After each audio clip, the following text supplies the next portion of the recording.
Assalamualaikum, anak soleh-solehah Ibu. Ketemu lagi dengan Ibu Rini Oktavia di sini di pelajaran kesayangan kita, matematika. Yuk langsung saja. Pertama, kita akan membahas tentang bilangan bulat. Sebelumnya kalian tahu nggak sih apa bilangan? Bilangan itu dapat diartikan sebagai menghitung. Menghitung itu nama lainnya adalah membilang.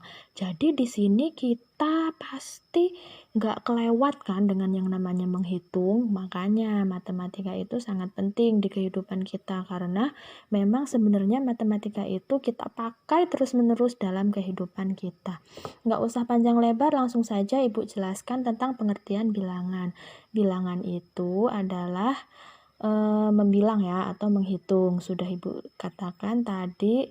Terus macam-macam bilangan di sini ada bilangan kompleks, bilangan imajiner, dapat kalian lihat di bagan.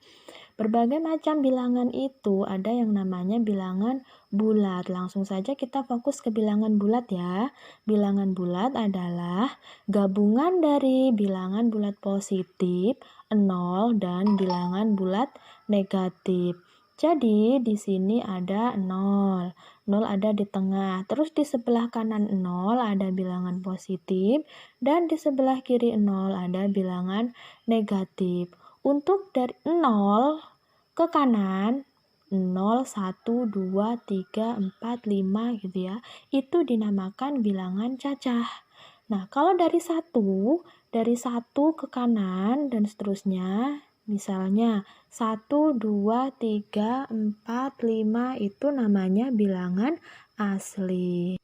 Kemudian kita akan mengurutkan bilangan bulat. Mengurutkan bilangan bulat itu dengan menuliskan bilangan tersebut secara urut, mulai dari nilai yang terbesar atau mulai dari nilai yang terkecil, tergantung bagaimana nanti soalnya. Pada garis bilangan, semakin ke kanan letak suatu bilangan, nilainya semakin besar, dan semakin ke kiri, nilainya semakin kecil. Perhatikan contoh di bawah ini. Di bawah ini ya, urutkan bilangan berikut dari yang terkecil. Nah, tadi sudah dijelaskan kalau bilangan tersebut berada di sebelah kiri 0, nilainya makin lama makin kecil. Ini garis bilangannya, di sebelah kiri 0 adalah bilangan negatif. Negatif 1, negatif 2, negatif 3, dan seterusnya. Di sebelah kanan 0 adalah bilangan positif, yaitu 1, 2, dan seterusnya. Di sini kita disuruh mengurutkan dari yang terkecil, berarti kita cari yang bilangan negatifnya paling besar, yaitu min 5 ya. Berarti min 5, lalu min 3, lalu min 2, min 4 dulu, min 5, lalu min 4, lalu min 3, lalu min 2, lalu min 1, lalu 0, lalu 1, dan 2. Gampang sekali ya. Untuk yang B, kita juga harus mencari yang negatifnya paling besar dulu, karena kita mengurutkan dari yang terkecil. Di sini yang negatifnya besar adalah min 12. Negatif 12, negatif 9, negatif 6, negatif 3, lalu ada lagi yang negatif tidak ada, berarti langsung ke 0, setelah itu 3, setelah itu 6, lalu 9. Berikutnya kita akan membandingkan bilangan bulat. Membandingkan pasti nggak terlepas dari tanda lebih besar dan lebih kecil ya.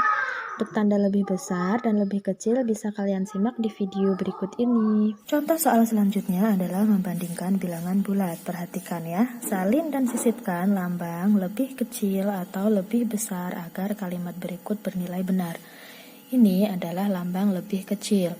Kalau kita kasih garis akan membentuk huruf K atau kecil.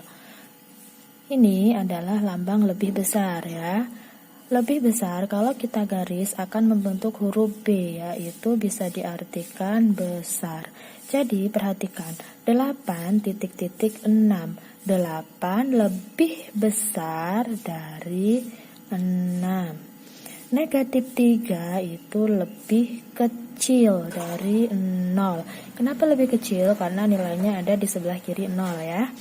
Negatif 4 lebih besar daripada negatif 6. 12 lebih besar daripada negatif 11. Dan negatif 15 lebih besar daripada negatif 17. Ingat ya garis bilangan.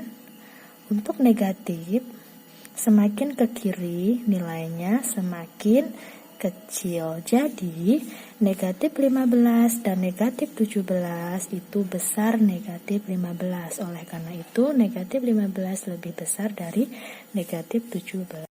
Berikutnya tentang penjumlahan dan pengurangan bilangan bulat. Di sini bisa kita lihat di gambar ya konsepnya, ada rumah, ada toko buku, dan ada sekolah. Kalau kita tanya berapakah jarak rumah ke toko buku, itu udah jelas 2 km karena di sini melewati 2 buah langkah. Kemudian kalau kita tanya berapa jarak antara toko buku ke sekolah melewati rumah, itu udah jelas 5 ya. Karena di sini kita dari sini ke sini melewati 5 langkah. 1 2 3 4 5. Penjelasan lebih detail tentang penjumlahan dan pengurangan bilangan bulat bisa kalian lihat di video berikutnya. Untuk penjumlahan dan pengurangan bilangan bulat, konsep yang paling dasar yang bisa kalian pahami dengan mudah adalah tentang konsep hutang.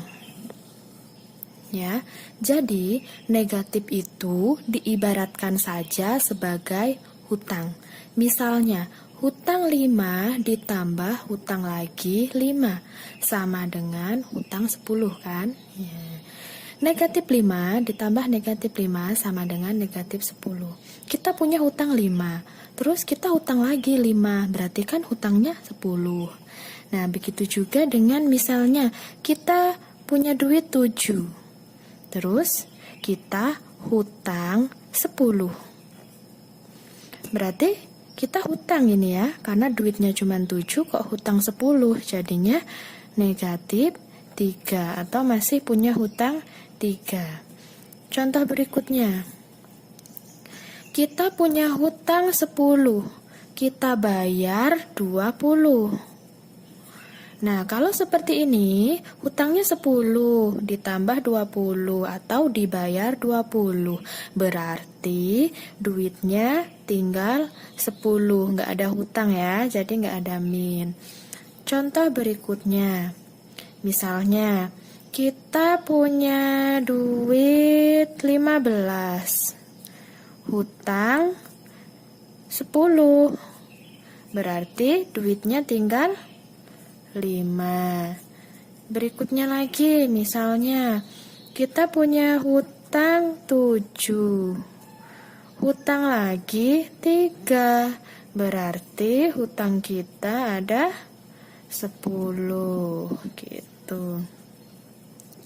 Berikutnya, ini penting juga, hutang 5, hutang 6. Nah, ini seperti apa ini? Nah, kalau seperti ini, kalian perhatikan di min yang double ini. Min 5, min 6.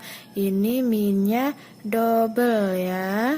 Minnya double berubah jadi tanda plus. Nah, min double berubah jadi tanda plus. Jadi, ini hasilnya negatif 5 ditambah 6. Hutangnya 5 ditambah 6. Berarti masih sisa duit 1. Paham ya?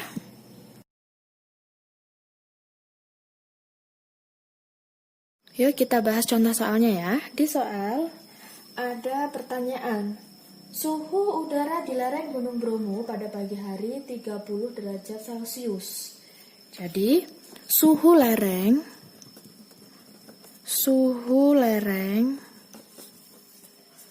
30 derajat Celcius. Kemudian, suhu di puncak Bromo negatif 50 derajat Celcius. Suhu puncak negatif 50 derajat Celcius. Pertanyaannya, berapakah selisih suhu lereng dan suhu puncak? Pertanyaannya, berapa selisih suhu lereng dan suhu puncak? Di sini kalau ditanya selisih, selisih itu artinya kurang ya. Jadi kalau ditanya selisih suhu lereng dan suhu puncak, kita tinggal mengurangkan suhu lerengnya berapa dan suhu puncaknya berapa. Jadi selisih antara suhu lereng dan suhu puncak sama dengan 30 derajat Celcius dikurangi suhu puncaknya negatif 50 derajat Celcius. Nah, masih ingat tadi kalau minyak jejer itu berubah jadi plus ya. Berarti 30 derajat Celcius ditambah 50 derajat Celcius sama dengan 80 derajat Celcius.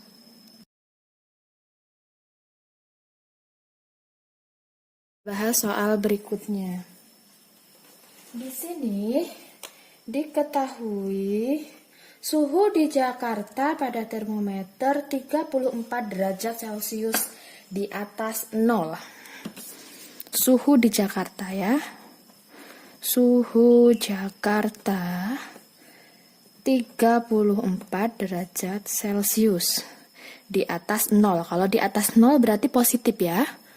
Kemudian, pada saat itu suhu di Jepang ternyata 37 derajat Celcius di bawah suhu Jakarta. Nah, suhu di Jepang. Suhu di Jepang adalah 37 derajat Celcius di bawah suhu Jakarta. Nah, berarti kalau 37 derajat Celcius di bawah, ini berarti negatif. Berarti di sini min 37 derajat Celcius gitu. Pertanyaannya, berapa derajat suhu di Jepang? Jadi, suhu di Jepang itu 37 derajat Celcius di bawah suhu Jakarta. Berarti suhu Jakarta kan 34. 34 dikurang 37. Jadi negatif 3 derajat Celcius. Nah, wassalamualaikum warahmatullahi wabarakatuh. Tetap semangat dan jangan lupa kerjakan soal-soal latihannya ya.